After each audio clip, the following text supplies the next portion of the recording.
Assalamualaikum warahmatullahi wabarakatuh.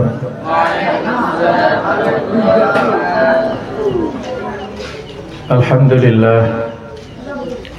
Alhamdulillahilladzi hadana lihada wa ma kunna linahtadiya laula an hadanallah. Ashhadu an la ilaha illallah wahdahu la syarika lah wa ashhadu anna Muhammadan abduhu wa rasuluh la nabiyya ba'dah. Allahumma salli wa sallim ala sayyidina wa habibina wa maulana Muhammad wa ala alihi wa sahbihi ajma'in. Allahumma anfa'na bima 'allamtana wa 'allimna ma yanfa'una wa zidna ilman. Amma ba'du. Kaifa halukum jami'an? Alhamdulillah khair wal afiyah. Nahmadullah subhanahu wa ta'ala ala ni'amihi al-kathirah alayna jami'an hatta nastati' an najlis fi hadhihi al-jalsa al-mubarakah li nata'allama suratan min al-Quran wa hiya surah Az-Zalzalah. Jadi kita akan membahas tentang tafsir surah Az-Zalzalah dalam kitab Tafsir Al-Munir karangan Syekh Wahbah Az-Zuhaili menyebutkan tentang asbabun nuzul dari surah Az-Zalzalah,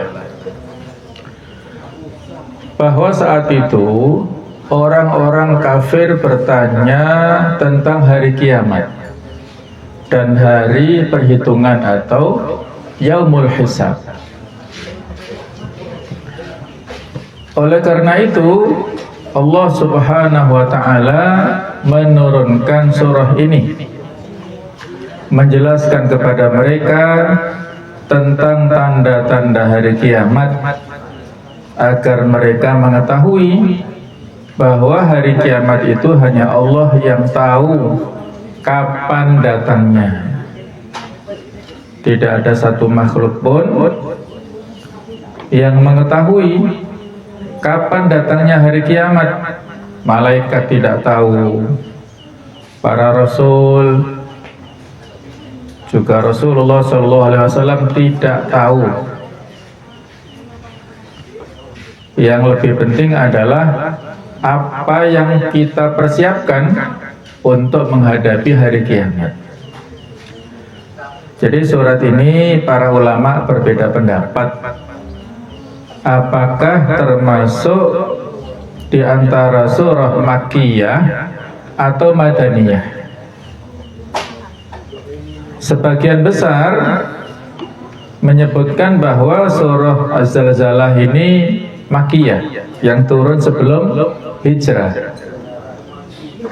Dan sebagian kecil mengatakan bahwa surah Az-Zalzalah ini termasuk surah Madaniyah, yang turun setelah hijrah pada periode Madinah.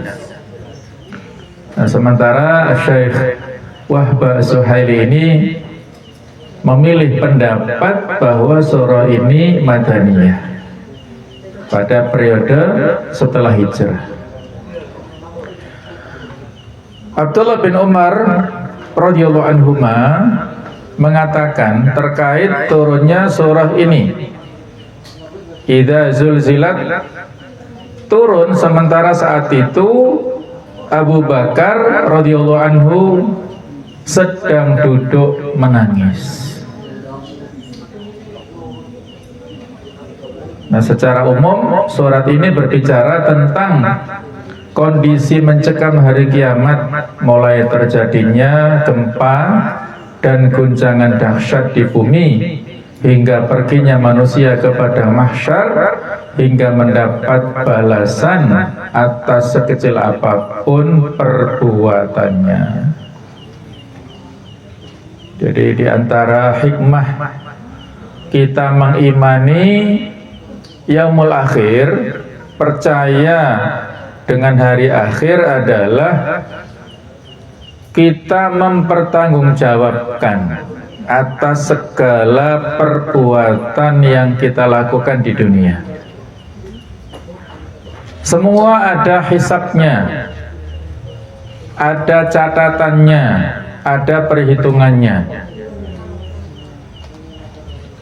Orang yang iman kepada hari akhir ini hati-hati, waspada, dan selalu bermuhasabah, memperhitungkan kira-kira kalau ditimbang amal perbuatannya saat ini, ketika Allah memberikan usia pada kita saat ini, mulai catatan sejak manusia itu balik sampai meninggal, atau kalau kita sebelum meninggal sampai saat ini, kalau dihitung, diukur, amal perbuatan yang lebih berat itu yang mana? Apakah kebaikan ataukah keburukan? Nah, kita yang paling tahu. Sebelum nanti dihisab oleh Allah, kita harus bermuhasabah. Hasibu anfusakum qabla an tuhasabu. Hitunglah amal kalian sebelum dihitung oleh Allah. Wazinu a'malakum qabla an tuzanu. Timbanglah amal kalian sebelum ditimbang di akhirat. Nah, itulah pentingnya kita bermuhasabah, ya, dan muhasabah adalah salah satu jalan untuk mengantarkan kepada ketakwaan. Mari kita baca bersama-sama. A'udzu billahi minasyaitonir rajim. Bismillahirrahmanirrahim. Idza zulzilatil ardu zilzalaha wa akhrajatil ardu athqalaha wa qala al insanu ma laha yawma idzin tuhaddithu akhbaraha bi anna rabbaka awha laha yawma idzin yasturun nasu ashtatan liyuraw a'malahum فَمَنْ يَعْمَلْ مِثْقَالَ ذَرَّةٍ خَيْرًا يَرَهُ وَمَنْ يَعْمَلْ مِثْقَالَ ذَرَّةٍ شَرًّا يَرَهُ. Ini 8 ayat di surah Az-Zalzalah. Idza zulzilat, apabila diguncangkan, al-ardu, bumi, zilzalaha, dengan goncangan yang sangat dahsyat, wa akhrajat, dan mengeluarkan, al-ardu, bumi itu, athqalaha, beban-beban berat yang dikandungnya. Wa qala, dan berkatalah al-insan, manusia pada hari itu, malaha, apa yang terjadi? Mengapa bumi seperti ini? Yauma idzin, pada hari itu, tuhadditsu, menceritakan bumi, akhbaraha, berita-beritanya, kabar-kabarnya, bi anna, bahwa sesungguhnya, rabbaka, Tuhanmu, auhalaha, telah mewahyukan kepada bumi. Yauma idzin, pada hari itu, yasduru, keluar, an-nasu, yaitu manusia semuanya, ashtata, mereka dalam keadaan yang bermacam-macam kondisinya, liyurau a'malahum, untuk diperlihatkan amal-amal atau pekerjaan-pekerjaan mereka. Faman ya'mal, maka barang siapa yang beramal, mithqala dzarrah, sekecil dzarrah, khairan, sebuah kebaikan, yarahu, dia melihatnya. Wa man ya'mal, dan barang siapa yang beramal mithqala dzarrah, sekecil dzarrah, syarran, perbuatan yang buruk, yarahu, dia juga akan melihatnya. Inilah surah mulia yang biasa kita baca ya pada zikir wirid pagi, surat kubro kita baca sampai subuh, kemudian wirid petang kita baca juga di saat habis asar ya. Nah, kita akan bahas satu persatu dari ayat ini. Ayat yang pertama, idza zulzilatil ardu zilzalaha.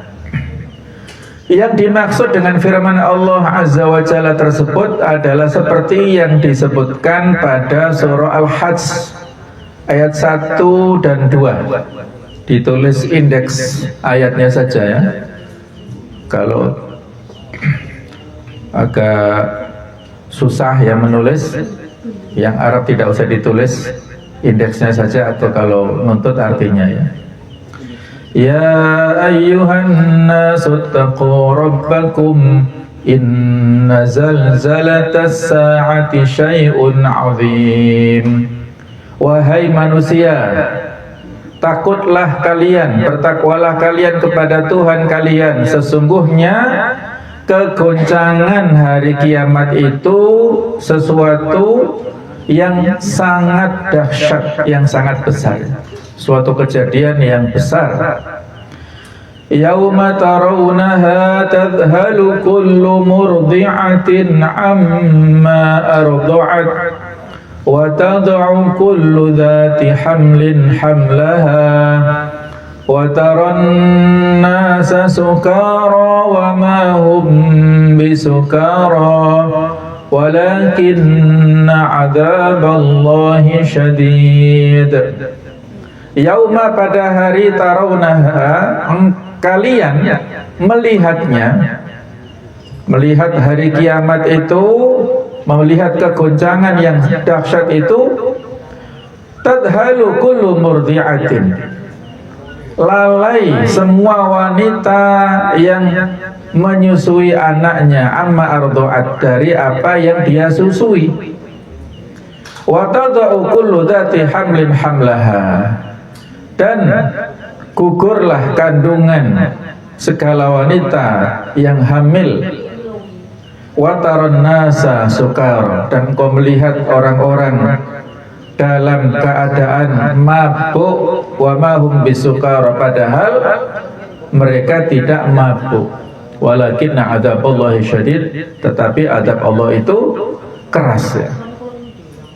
Jadi ini namanya tafsir bil ma'thur ya, menafsirkan ayat Al-Quran di surah Az-Zalzalah ayat pertama ini dengan ayat yang lain di surah Al-Hajj ayat 1 dan 2 ini. Ya, ilustrasinya seperti kejadian gempa bumi dengan gempa yang dahsyat, yang sebelumnya pohon, bangunan-bangunan berada pada akarnya, pada pondasinya kokoh. Tetapi pada saat terjadinya gempa bumi, ya semua orang ribut akhirnya keluar dari bangunan untuk menyelamatkan dirinya. Seperti itu baru fenomena alam, kejadian yang terjadi di saudara-saudara kita. Ada yang kena karena tsunami, ada yang karena gunung meletus. Dampaknya bisa berguncang tanah ini, itu sudah membuat ribut. Nah, hari kiamat ini total, sehingga tidak bisa dibayangkan. Sehingga saking ributnya, saking bingungnya manusia. Coba kita perhatikan, ada ijaz lughawi di sini, kemujizatan dalam bab bahasa. Tadhalu kullu murdi'atin, bingung orang yang seorang wanita ya, lalai. Jadi kata-kata yang disebutkan Allah dalam ayat ini adalah murdi'atin. Artinya apa? Murdi'atin itu wanita yang sedang menyusui putranya atau putrinya, sedang menyusui anaknya. Kalau murdi itu wanita yang pada masa dia menyusui anaknya, pada saat setelah melahirkan, kemudian ada waktu 2 tahun wanita ini atau si ibu ini menyusui anaknya, itu namanya imra'atun murdi'un, perempuan yang sedang pada masa menyusui. Tetapi kalau imra'atun murdi'atun, itu seorang wanita atau seorang ibu yang pada saat itu lagi proses sedang menyusui anaknya, sedang digendong anaknya ini. Tahu bedanya ya, kalau murdi itu dia pada masa menyusui, tapi kalau murdiah lagi sedang proses menyusui kepada anaknya. Itu betapa gambaran kedekatan antara manusia, antara seorang ibu dengan putrinya atau putranya, sangat dekat. Tetapi karena kedahsyatan hari kiamat tidak peduli apakah anaknya yang sedang disusui itu masih digendongnya atau sudah mencelat, nggak tahu kemana, dia nggak peduli, ingin menyelamatkan dirinya sendiri. Nah, kurang lebih seperti itu. Betapa dahsyatnya gambaran hari kiamat, luar biasa, membuat orang panik, ribut, sibuk memikirkan keselamatan dirinya, tidak memikirkan orang lain. Nah, itu gambaran zilzalah ya, kata-kata zalzalat ya, inna zalzalatas saati syai'un azim. Gambarannya seperti di Al-Hajj ayat 1 dan 2 ini. Ayat kedua, wa akhrajatil ardu athqalaha, dan bumi telah mengeluarkan beban-beban berat yang dikandungnya. Yang dimaksud adalah para penghuni kubur, yakni apabila telah ditiup sangkakala, lalu matilah semua yang ada di langit dan di bumi, kecuali yang Allah kehendaki. Kemudian ditiup lagi sekali lagi, lalu tiba-tiba mereka pun berdiri menunggu putusan masing-masing. Mereka keluar dari kubur mereka untuk menghadap Rabb semesta alam. Jadi tiupan sangkakala yang pertama, seluruh bumi dan segala isinya ini hancur. Dan tiupan sangkakala yang kedua, dibangkitkan manusia yang sebelumnya terkubur, dibangkitkan dari alam kubur mereka dalam keadaan yang nanti kita sebutkan ya pada ayat sesudahnya. Jadi manusia yang ada di bumi itu, mereka pada saat tiupan yang kedua muncul ya dari balik kuburannya masing-masing itu dalam keadaan yang dikumpulkan di padang mahsyar, tidak memakai alas kaki, tidak memakai pakaian, dan yang laki-laki belum dikhitan. Itu kondisinya seperti pada saat dilahirkan, tapi bukan bayi lagi, sudah dewasa ya. Ini seperti yang Allah firmankan, yauma yaqumun nasu lirabbil alamin, yaitu hari ketika manusia berdiri menghadap Tuhan semesta alam. Nanti di yaumul mahsyar, di hari mahsyar, hari pengumpulan seluruh manusia, mulai dari zaman awal manusia sampai akhir dikumpulkan. Dan pada saat itu digiring orang-orang sesuai dengan amalnya sendiri-sendiri di dunia. Ada yang berjalan kaki, ada yang berlari, dan ada yang berjalan dengan wajahnya, kakinya di atas, wajahnya di bawah. Bisa terbayang? Biasanya kaki kita di bawah, tapi ada orang tertentu yang karena perbuatan buruk di dunia, kakinya di atas, wajahnya di bawah. Maka saat itu ada sahabat yang bertanya, bagaimana itu terjadi ya Rasulullah? Maka beliau katakan, sebagaimana Allah mampu memperjalankan manusia dengan kakinya, maka Allah nanti yang berkuasa untuk menjadikan manusia berjalan dengan wajahnya.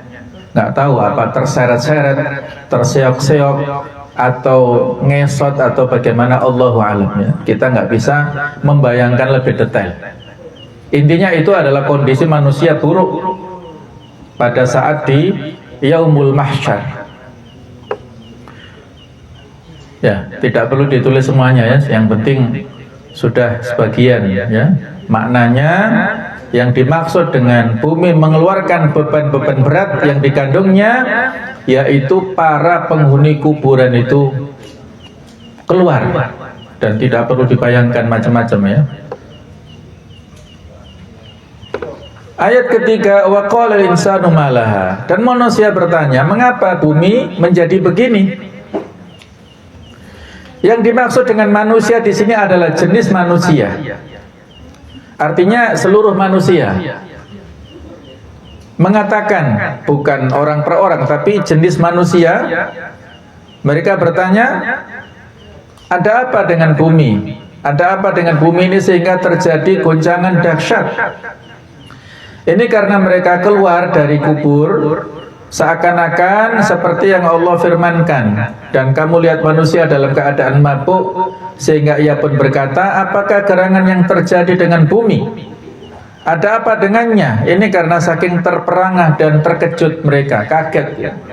Orang-orang yang sudah mati lama, kehidupan alam barzakh ini kehidupan yang sangat lama, sehingga kematian, kita wafat ya, meninggal dunia, itu disebut kiamat sugro atau kiamat kecil. Sementara kiamat yang besar, kiamat kubro, itu kiamat yang betul-betul terjadi nanti, yang sesungguhnya.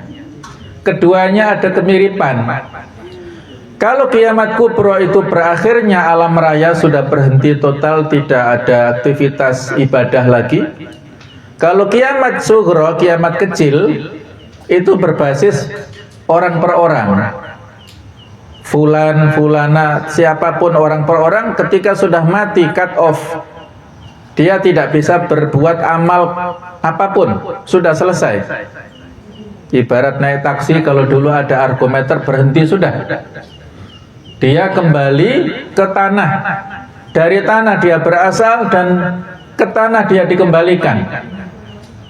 Usia pada saat di dunia hanya terbatas.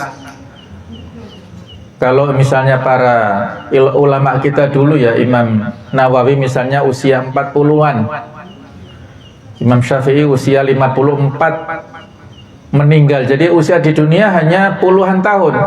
Tapi ketika sudah dikuburkan di tanah, sampai sekarang masih ada, menunggu sampai hari kiamat. Jadi usia dalam alam barzakh ini sangat-sangat panjang ya. Kalau dia pada saat di dunia ini baik-baik saja, melakukan amal-amal yang solih-solihah, beribadah, maka amal-amal inilah yang akan menemani seseorang pada saat di alam barzakh.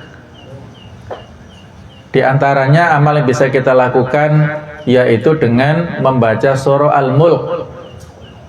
Jadi kalau antum ya ada dibiasakan ya untuk membaca surah Al-Mulk setiap malam. Dulu pernah pada zaman Nabi ya, ada seorang sahabat yang mendirikan kemah pada waktu malam-malam. Dan dia tidak tahu ternyata lahan yang didirikan kemah itu kuburan. Jadi pada saat istirahat mendengar suara lantunan surah Al-Mulk dari dalam kuburan itu. Kaget dia. Dicari orang sana sini kok nggak ada, nggak kelihatan. Rupanya surah Al-Mulk ini terdengar dari dalam kubur.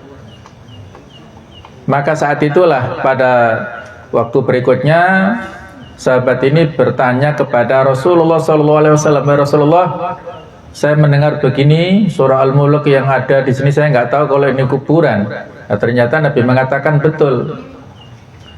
Barang siapa yang membaca surah Al-Mulk maka dia akan dijaga, ditemani oleh surah Al-Mulk ini di dalam kuburannya. Maka di antara nama Al-Mulk adalah Al-Mani'ah, menahan orang apa?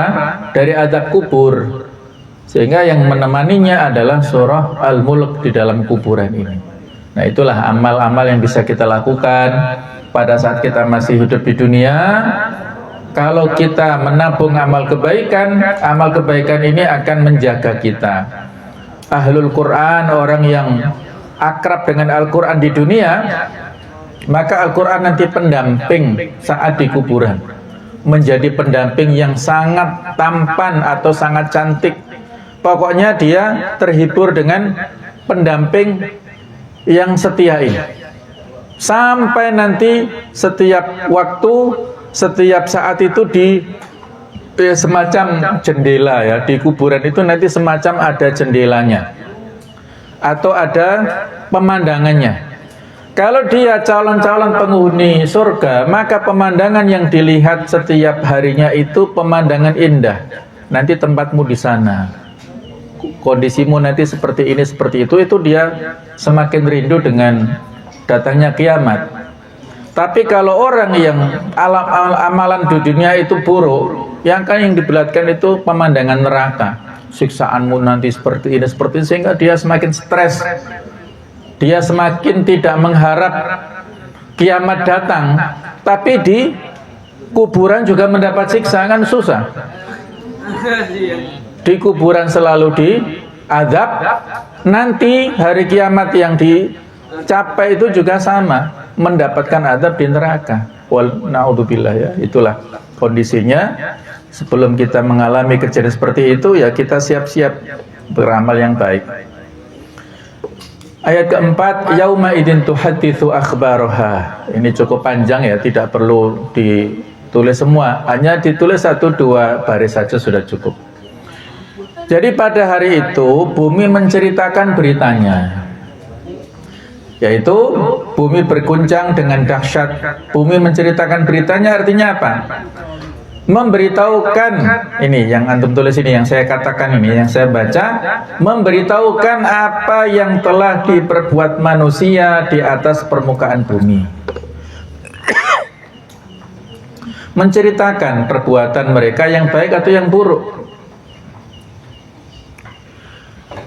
Dan telah datang Nabi SAW bahwa bila seorang muadzin mengumandangkan azan, maka tidaklah pepohonan, tanah liat, bebatuan, tidak pula sesuatu lainnya yang mendengar azan tersebut, melainkan itu semua akan bersaksi baginya pada hari kiamat. Insyaallah ya. Ini fadilah muadzin. Jadi kalau waktunya azan harus semangat, jangan diberikan pada kawannya. Jadi orang yang mengumandangkan azan, jangkauan radius berapa kilo itu kalau pakai mikrofon luar ya, mungkin kalau antum pulang azan di musola di masjid rumah atau kampung, makhluk apapun yang mendengarkan suara azan ini, apakah tumbuhan, apakah bebatuan, apapun itu menjadi saksi ya Allah.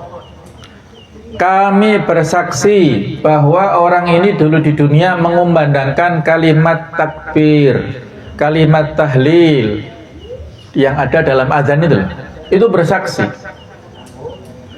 Sehingga kalau misalnya ya kita punya kesempatan ke tanah suci, mudah-mudahan ya antum semua bisa berangkat ke tanah suci.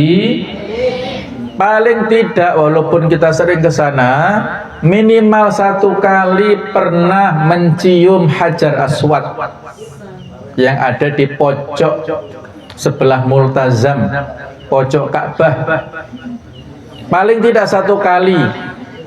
Karena apabila kita pernah mencium Hajar Aswad 1 kali saja, maka Hajar Aswad ini nanti akan menjadi saksi pada hari kiamat.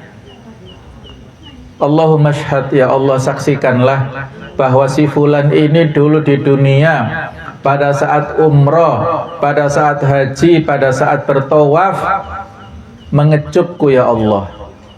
Artinya orang ini orang baik, orang solih, orang yang solihah, maka dia akan menjadi advokat, menjadi pembela orang ini pada saat di hari pembalasan. Maka bumi akan bersaksi terhadap apa yang telah diperbuat oleh di atas permukaannya, apakah itu perbuatan baik atau buruk. Persaksian ini adalah untuk menjelaskan keadilan Allah, dan Allah tidak menghukum manusia kecuali disebabkan apa yang telah mereka perbuat. Dan walau bagaimana Allah tetap saja Dia maha meliputi segala sesuatu, tidak memerlukan kesaksian bumi aslinya. Allah maha tahu ya.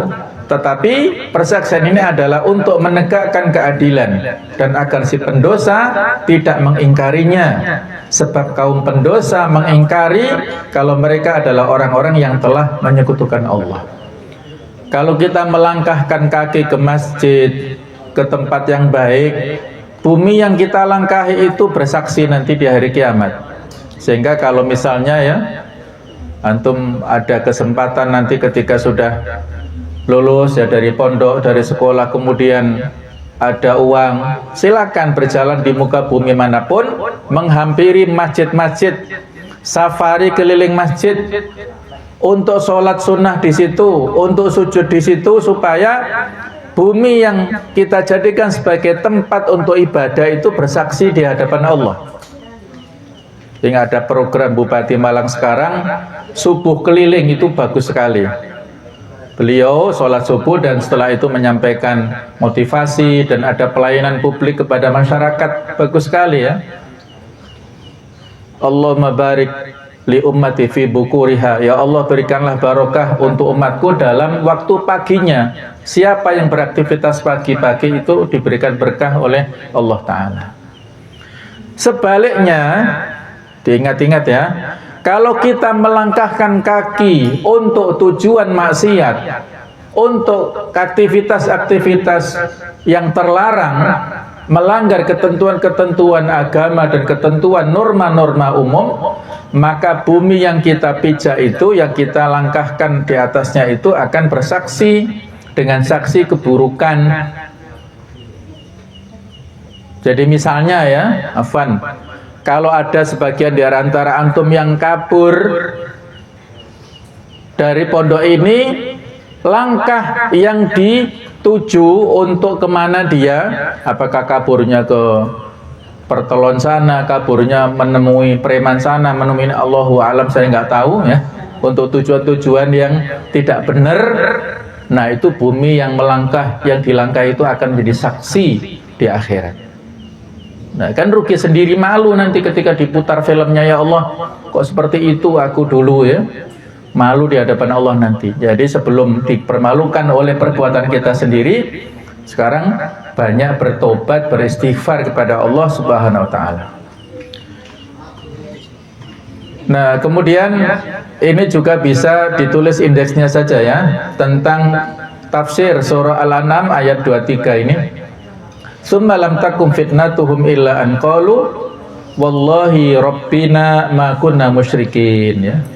Kemudian dia adalah fitnah mereka, jawaban dusta mereka kala diuji dan ditanya, kecuali mereka mengatakan, demi Allah Tuhan kami, tiadalah kami yang bersekutukan Allah. Jadi mereka awalnya ingin berkelit dari dosa-dosanya, tapi nggak bisa ya. Sebab ketika mereka melihat para pemegang tauhid telah selamat dari azab, mereka pun mengingkari kesyirikan. Mudah-mudahan saja mereka selamat. Akan tetapi mulut mereka telah dibungkam dan disegel, ditutup. Yang berbicara adalah tangan-tangan mereka. Bersaksilah kaki mereka, kulit, lidah dan semuanya bersaksi atas manusia tentang apa yang telah diperbuat. Ketika itu ia tidak mampu untuk tetap mengingkari, ia pun mengakui. Hanya saja pada saat itu penyesalan sudah tidak berguna. Jadi yauma idzin tuhaditsu akhbara ini adalah jawaban syarat dari firman Allah, idza zulzilatil ardu zilzalaha wa akhrajat afqalaha wa qala insanu ma laha. Ini merupakan jawaban dari sebab syarat yang sebelumnya ya. Jadi semuanya nanti hanya penyesalan ya. Kalau orang-orang yang melakukan keburukan hanya bisa menyesal, tidak ada peluang lagi untuk bertaubat, beristighfar, memperbaiki kondisi pada saat nanti di akhirat, sudah tertutup. Nah kemudian ayat kelima, bi anna rabbaka auhalas, karena sesungguhnya Tuhanmu telah memerintahkan sedemikian itu. Artinya bahwa penyebabnya adalah Allah telah mengizinkan bumi untuk menceritakan beritanya. Dan Allah Maha Kuasa atas segala sesuatu. Bila dia memerintahkan sesuatu maka pasti terjadi. Allah mengajak bicara benda mati, lalu benda mati pun berbicara. Sebagaimana Allah Ta'ala berfirman di dalam surah Fussilat ayat ke-11 ini. Ketika Allah memerintahkan, jadi Allah Ta'ala menyampaikan di sini, tsumma stawa ilas sama. Kemudian Allah menuju kepada penciptaan langit. Wahya dukhan, dan langit saat itu masih merupakan asap. Awalnya ya, dulu langit itu asap. Faqala laha, maka Allah berkata kepadanya, walil ardi, dan kepada bumi, i'tiya tau'an au karha, datanglah kamu berdua menurut perintahku dalam keadaan suka atau terpaksa. Qalata, ini referensinya ya, relevansinya, stresnya di sini. Qalata, baik itu dukhan atau langit dan bumi mengatakan ataina ta'iin, kami datang dalam keadaan suka hati, dalam keadaan taat, tidak mampu untuk menolak perintah Allah. Nah, ini maksud ya, menegaskan benda yang sebenarnya mati kalau Allah berkuasa, berkehendak akan bicara, seperti tasbih ya. Ketika Rasulullah SAW dulu pada masa sebelum diangkat jadi Rasul itu, di antara tanda kenabiannya, setiap kali beliau melewati batu, melewati pohon-pohon, itu mengucapkan salam kepada beliau. Pada saat di Buhairah ya, mampir ke Syam, kemudian ke tempatnya Buhairah atau Bahira itu, pendeta ini sudah menanti-nanti tentang kedatangan Rasul akhir zaman, sehingga setiap kali ada saudagar, ada pedagang-pedagang yang dari arah selatan, dari arah Hijaz, dari Mekah itu ditanya, dari mana kalian? Nah, ketika Abu Thalib membawa Rasulullah, maka Buhairah ini tahu yang dipijak oleh Rasul yang dilewati itu mengucapkan salam. Kemudian Abu Thalib memerintahkan, ajak pulang keponakanmu ini, karena kalau dia berada di Syam dan ketemu orang-orang Yahudi di sana, mereka akan menyakitinya, bahkan mungkin membunuhnya. Selamatkan keponakanmu ini, dia adalah Rasul akhir zaman. Nah, maka Abu Thalib segera membawa Nabi Muhammad pulang lagi ke Mekah, tidak jadi melanjutkan perjalanan ke Syam untuk berdagang. Itu maksudnya bahwasanya pernah benda-benda ya, bahkan yang namanya mimbar ya, mimbar beliau itu terbuat dari pelepah kurma. Ketika akan diganti, pelepah kurma ini menangis, sedih karena nggak dipakai lagi oleh Rasul. Kan unik ya. Jadi nggak semua yang bisa bicara itu harus punya mulut. Ada benda-benda yang tidak punya mulut, tidak punya telinga, tapi bisa bicara, bisa mendengar. Maka hati-hati.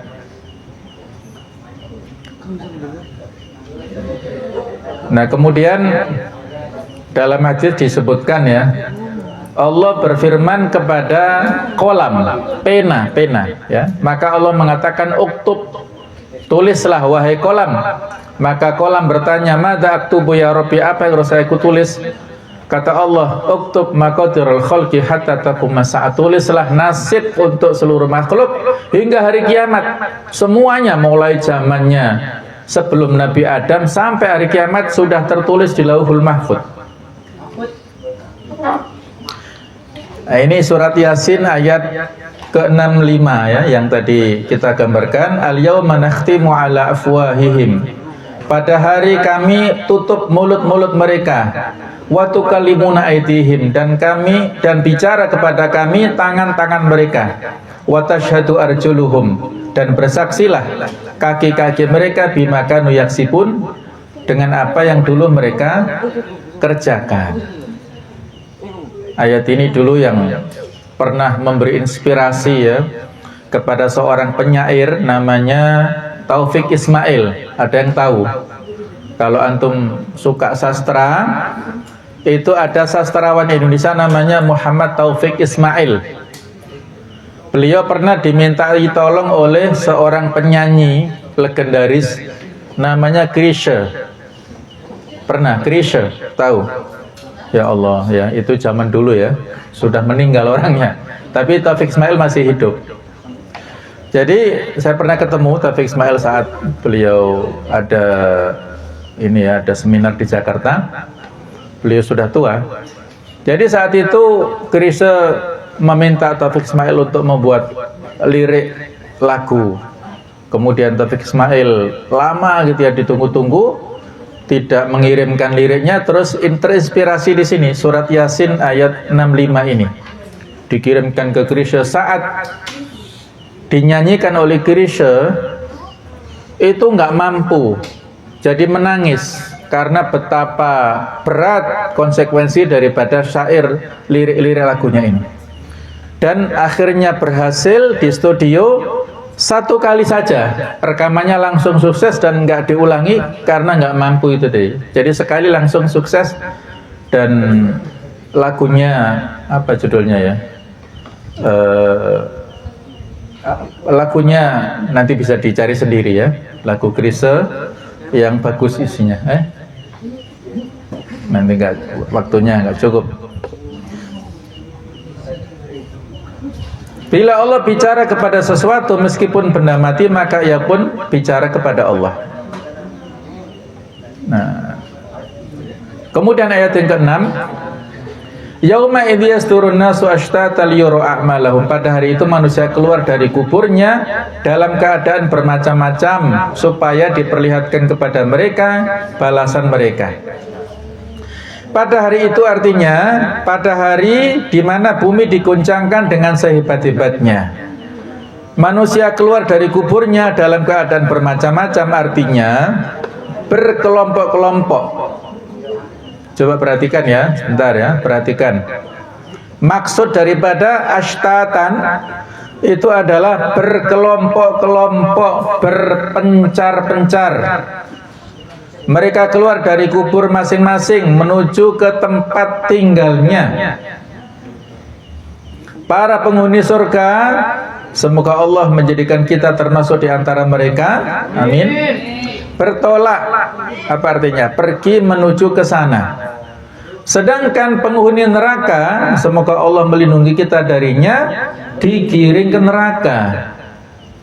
Ashabul yamin itu para penghuni surga, digiring berkelompok dengan orang-orang baik. Kemudian ashabus shimal, calon-calon para penghuni neraka, itu berkelompok dengan calon-calon penghuni neraka untuk menuju ke tempat tujuan akhirnya. Yauma nahsyurul muttaqina ila rahmani wafda wa nasuqul mujrimina ila jahannama wirda la yamlikuna syafa'ata illa man ittakhadha 'inda ar-rahmani ahda. Insyaallah ya, indah sekali ayat ini, surah Maryam ayat 85 sampai 87. Ingatlah hari ketika kami mengumpulkan orang-orang yang takwa kepada Tuhan yang Maha Pemurah sebagai perutusan yang terhormat, dan kami akan menghalau orang-orang yang durhaka ke neraka jahanam dalam keadaan dahaga, haus. Mereka tidak berhak mendapat syafaat kecuali orang yang telah mengadakan perjanjian di sisi Tuhan yang Maha Pemurah. Jadi ayat 85 untuk menggambarkan yang digiring ke surga, ayat 86-nya yang digiring ke neraka. Kita milih yang mana ini? Ashabul yamin, ashabul jannah. Jangan sampai masuk ashabul shimal atau ashabun nar ini. Kapan persiapannya? Ya sekarang ini. Kalau antum ingin masuk ashabul jannah, persiapannya sekarang, bukan nanti, bukan besok. Karena apa? Kita nggak tahu matinya kapan kita ini. Sampai cut off tadi ya, kiamat sughronya kita itu kapan? Apakah nanti malam, apakah besok, apakah lusa? Allahu a'lam. Kematian tidak kenal usia. Ada yang usianya sudah puluhan, sudah tua renta, nggak mati-mati. Tapi ada yang masih muda belia, meninggal dunia. Ada yang sudah sakit lama di rumah sakit, bolak-balik masuk rumah sakit, nggak mati-mati. Ada yang tidak sakit, langsung meninggal. ada yang ketabrak barangkali, atau ada yang kena kecelakaan, bahkan ada yang meninggal karena makan cilok. Ya kan pernah saya ceritakan toh, orang Kondang Legi itu, tukang parkir ngapunten ya. Jadi dia pulang saat habis zuhur, istirahat, makan siang. Sehabis makan siang lihat anaknya makan cilok kok enak sekali, maka dicicipi ya, nggak tahu bagaimana, terus akhirnya nyanggrok. Jadi cilok ini menutup ruang sehingga nggak bisa bernafas, sesak, dan akhirnya dilarikan ke rumah sakit, dalam perjalanan sudah meninggal. Innalillahi wa inna ilaihi raji'un. Itu ternyata cilok rezeki terakhir untuknya, sekaligus sebab meninggalnya. Kita nggak tahu. Padahal sebelumnya berharap menikmati, tapi ternyata itu menjadi akhir dari kehidupannya. Baik ya, berikutnya kita loncati yang ayat yang terakhir, ayat ke-8. Faman ya'mal mithqala dzarratin khairan yarah. Siapa yang melakukan kebaikan sebiji dzarrah, seberat dzarrah, akan diperlihatkan. Wa may ya'mal mithqala dzarratin syarran yarah. Dia yang melakukan perbuatan yang salah, yang buruk sekecil dzarrah, itu juga akan diperlihatkan. Lafaz man adalah man syartiyah, mengandung makna syarat, yang mengandung makna umum, artinya manusia manapun dan siapapun yang beramal walaupun seberat biji dzarrah, maka ia akan melihatnya, sama saja apakah itu adalah kebaikan ataupun keburukan. Mithqala dzarrah artinya seberat dzarrah, yang dimaksud dzarrah adalah semut kecil seperti yang telah dikenal. Yang dimaksudkan dengan dzarrah di sini bukan yang biasa dipahami dewasa ini, yaitu biji atom seperti yang didakwakan sebagian orang. Sebab atom yang dikenal sekarang ini tentunya tidak dikenal pada masa itu, dan Allah tidaklah mengarahkan pembicaraan kepada manusia kecuali apa yang telah dipahami oleh waktu itu ya. Jadi kita nggak perlu mempermasalahkan dzarrah itu apa. Ada yang memaknai sebiji sawi, pokoknya benda yang paling kecil lah yang dikenal oleh masyarakat saat itu. Itu semuanya ada perhitungannya. Tidak ada yang terlewat sekecil apapun. Semua ada hisabnya, ada perhitungannya. Disebutkan kata dzarrah di sini menjadi perumpamaan dalam sesuatu yang kecil ya. Misalnya di surah An-Nisa ayat 40, ditulis indeksnya ya. Dan sebagaimana telah diketahui bahwa orang beramal meskipun lebih lembut dari semut kecil, maka ia pun akan mendapatkannya. Akan tetapi karena kata dzarrah ini sudah menjadi bahan perumpamaan dalam menunjukkan hal yang sedikit, maka Allah pun berfirman demikian. Baik ya, ini tambahan. Jadi orang itu tidak dilihat dari performa fisiknya ya. Abdullah bin Mas'ud itu orangnya kecil, tetapi bobot kualitasnya luar biasa. Sesungguhnya dua betis Abdullah bin Mas'ud ketika ditimbang mizan pada hari kiamat lebih berat daripada gunung Uhud. Bobotnya, kualitasnya. Maka yang menjadi penilaian berat tidaknya badan seorang pada hari kiamat adalah amal soleh, bukan karena fisik. Walaupun fisiknya besar tapi amal kejahatannya banyak ya, dia tidak berarti apa-apa nanti ya. Baik, saya kira ini semua ini ya kesimpulannya. Ini juga boleh ditulis. Surat ini semua ayatnya mengandung peringatan akan goncangan bumi yang dahsyat pada hari kiamat, dan di dalamnya terdapat motivasi untuk beramal soleh. Juga bahwa amalan hamba tidak akan hilang sia-sia, meskipun hanya sedikit, walaupun hanya seberat dzarrah sekalipun ataupun lebih ringan dari dzarrah. Sungguh pastilah manusia akan melihatnya pada hari kiamat. Kita memohon kepada Allah agar kita diberikan kesudahan yang penuh dengan kebaikan, kebahagiaan dan kemenangan, dan agar Allah menjadikan kita termasuk golongan yang dikumpulkan kepada Ar-Rahman Ar-Rahim sebagai perutusan yang terhormat Sesungguhnya Allah Maha Kuasa atas segala sesuatu. Amin ya rabbal alamin. Demikianlah tafsir surah Zalzalah. Mudah-mudahan bisa kita fahami dengan baik, dan mudah-mudahan Allah Ta'ala menjadikan kita orang-orang yang soleh, orang-orang mukmin yang sesungguhnya, yang istiqomah di jalan kebenaran, yang dengan itulah insya Allah kita akan bisa selamat sampai akhir hayat, mendapatkan husnul khotimah, mendapatkan nikmat kubur, dan dibangkitkan dalam keadaan bahagia sampai dimasukkan ke surganya Allah Subhanahu wa Ta'ala.